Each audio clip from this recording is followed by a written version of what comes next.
Vamos falar o nosso querido amigo Laranjão, o Donald Trump, que está mexendo com o mundo, né? Desde o fim de semana, um monte de tarifas sendo anunciadas, recuos, anunciou tarifas para o México e depois de uma negociação que envolveu soldados na fronteira, questão de fentanil, recuou-se pelo menos por 30 dias essas tarifas aí, que seriam de 25% nos Estados Unidos, de produtos americanos para os Estados Unidos. O Canadá, mesma coisa, depois de algumas negociações, também recuo de 30 dias nessas tarifas. Agora de manhã você teve anúncio de alguns setores da China sendo taxadas em 10%, sendo que a China já retaliou, anunciando também 10% de impostos para produtos americanos, principalmente combustíveis e veículos. Então está nessa brincadeira, né? O que me parece que são duas coisas que o Trump está tentando fazer com esse monte de tarifaço. Aliás, o Brasil tá na mira, né? Não tá ainda, não teve nenhuma definição, mas é aquela coisa, a gente sabe que no dia que o cara acordar um pouco bravo da vida, aí ele pode anunciar umas tarifas aqui pro Brasil, porque sei lá, porque ele não gostou do resultado da partida de futebol que aconteceu no fim de semana. É um negócio meio imprevisível.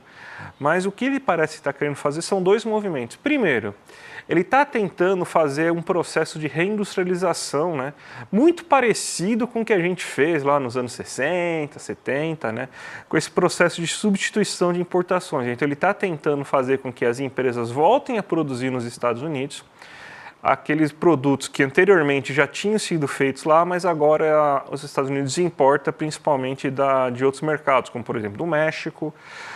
Se importa muito carro do México porque é mais barato a produção no México do que nos Estados Unidos, se importa muito carro da China também.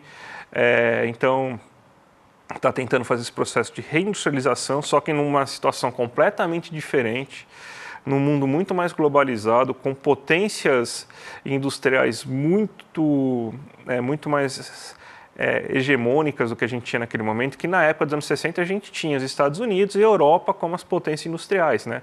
Hoje você tem todo o leste asiático também concorrendo e com condições melhores, né, do que os Estados Unidos naquele momento.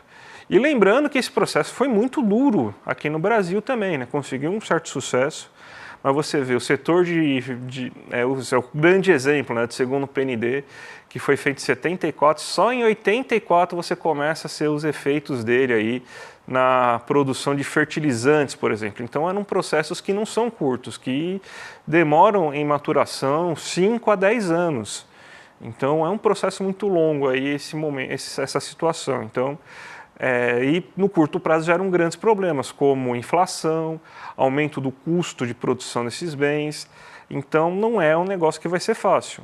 Mas a segunda coisa que parece que ele está usando bastante também é a famosa tática de vamos sentar na mesa de negociação com 38 em cima da mesa.